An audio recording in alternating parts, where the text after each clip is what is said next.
I do believe that the evidence in this case does suggest strongly that there's a possibility that Mr. Gonzalez was attempting to either take this young lady away from her state custody in Alaska, or some type of trafficking of her, something even more nefarious.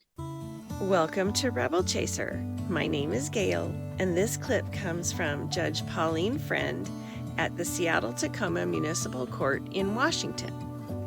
They have a defendant who is 44 years old, and he hooked up with a 16-year-old girl in Juneau, Alaska. She ran away from home, and they traveled to Seattle. Not really together, but sort of together. They traveled separately so that it wouldn't look bad, but he picked her up at the airport, and then they checked into a hotel, and he lied to the cops about it. He's plied her with drugs, and she's caught with a bunch of meth on her, and this is his arraignment. He is an icky, creepy dude. And this is, I believe, Mr. Gonzalez? Yes. John Miguel Gonzalez, 3A0178037, here for arraignment. Is John Miguel Gonzalez your true and correct name? Yes, sir. And your date of birth is September 13th, 1979? Yes, sir. Earlier today, I went over your right arraignment with you. Any questions about your rights that I wasn't able to answer? No, sir. All right, I've gone over the charge, the maximum penalty, the mandatory minimum penalties. We'd acknowledge receive the complaint, waive from a reading, ask to enter plea of not guilty. We're asking for a direct appointment.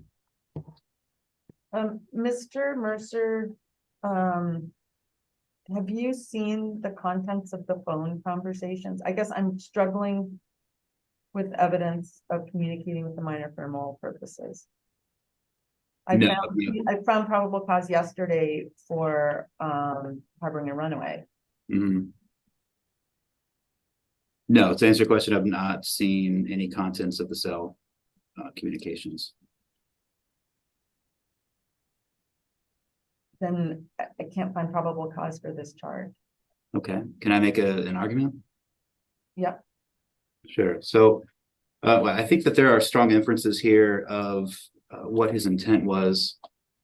Looking first, there's been statements from Mr. Gonzalez that he knew that people believed that he either took this young lady or was dating her. There's information from the Juneau Police Department that they were in a dating relationship. Where do you see that? Because that's exactly what I was looking for, but I just saw his statement that people have said that they are, which is... Sure. It was in one of the detective ones. I'll need just a second. And I don't have, we are in the process of obtaining that police report from Juneau, but I didn't have it. I wasn't able to obtain it over the weekend and this morning.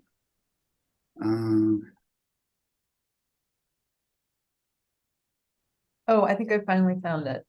It was one of the longer reports at the end, but actually at the top, Deputy Kelly confirmed this information with Port of Seattle Police as well as Juneau Police. They reported that it had been noted that Carson and John were in a relationship and had been contacted together in the past. Yeah, that was what I was referencing. Okay. Based on that, I do find probable cause to detain. What is the city's recommendation regarding release? I sent over some III information as well earlier, and there is, I'll try to be sensitive somewhat about that, but there is one particularly troubling charge from about 20 years ago on that in the context of this this argument I find particularly troubling. But I do believe that the evidence in this case does suggest strongly that there's a possibility that Mr. Gonzalez was attempting to either take this young lady away from her state custody in Alaska, or some type of trafficking of her, something even more nefarious.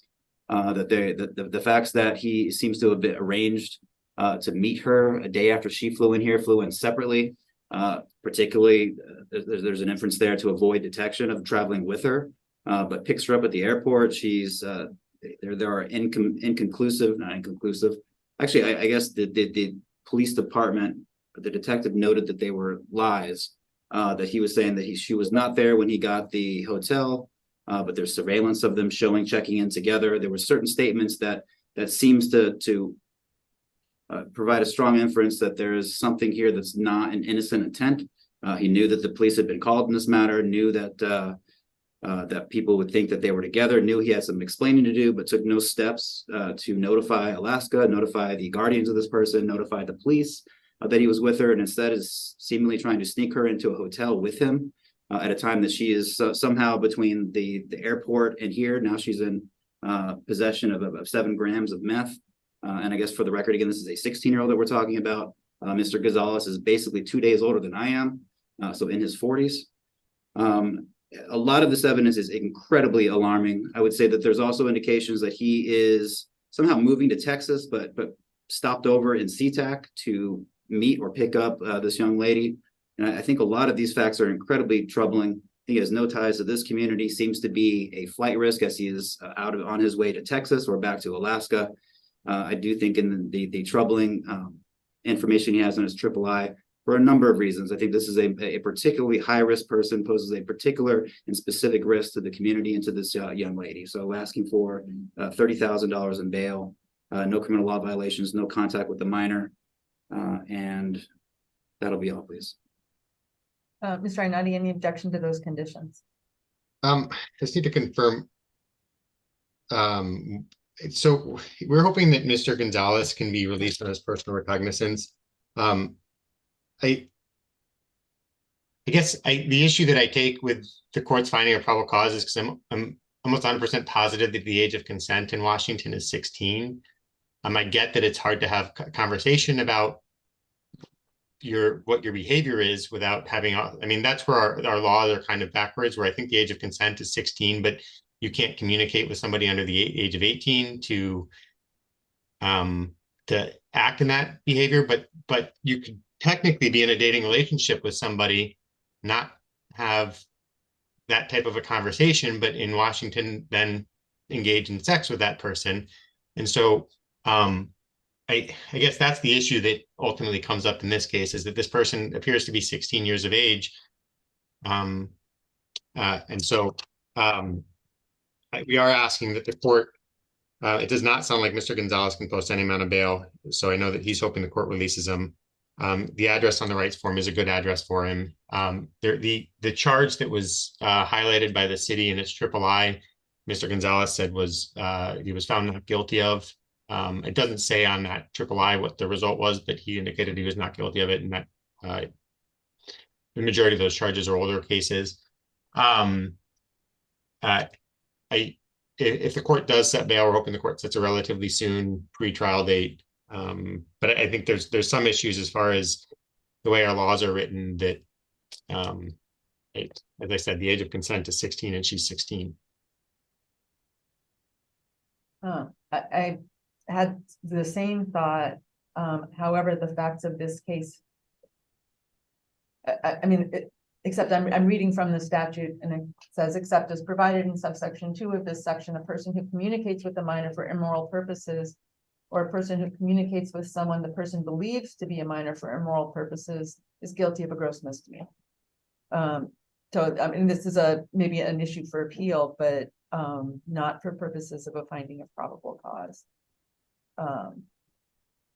or for some sort of a motion down the road of a conflict in the law. But for today's purposes, I think I'm comfortable finding probable cause based on these facts. And I'm going to follow the city's recommendation. I think the facts are really pretty alarming, and the attempts at subterfuge are concerning. Additional conditions that you attend all future court appearances, have no new criminal law violations, no update your address with the court and DOL immediately if there are any changes, have no contact with KMF. And Mr. Mercer, I uploaded a no contact order, if you wouldn't mind beginning to fill that out. It's not a domestic violence one, that's just a general one.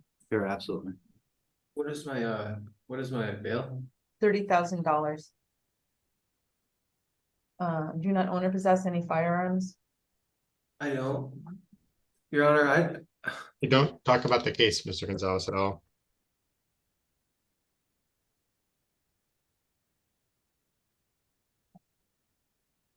I like to be at least a productive member of society, at least to be able to get a job so that I could at least.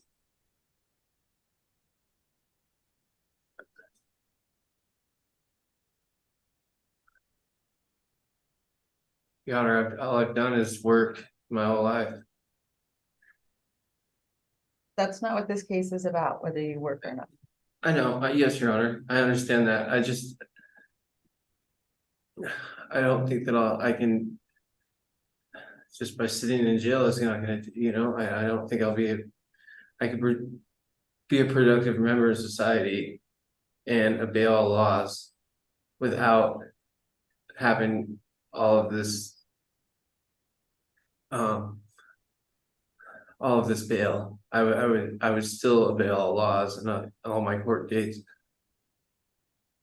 Mr. Arnott, do you want to set this on for Wednesday? That's fine.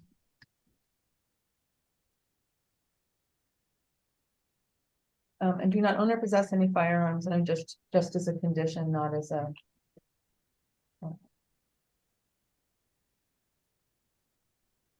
I don't think that there's a basis to.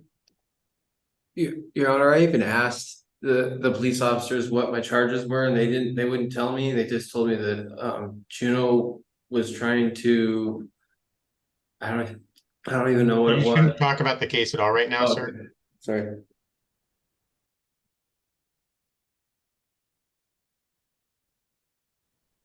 I don't think I can do it for this one. I'm looking. It's in the wrong chapter.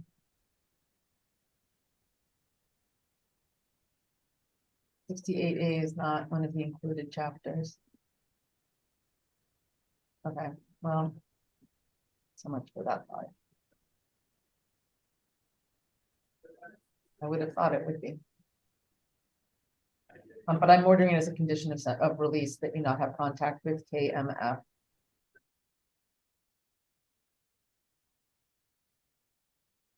All right, thank you, sir. We'll see you on Wednesday.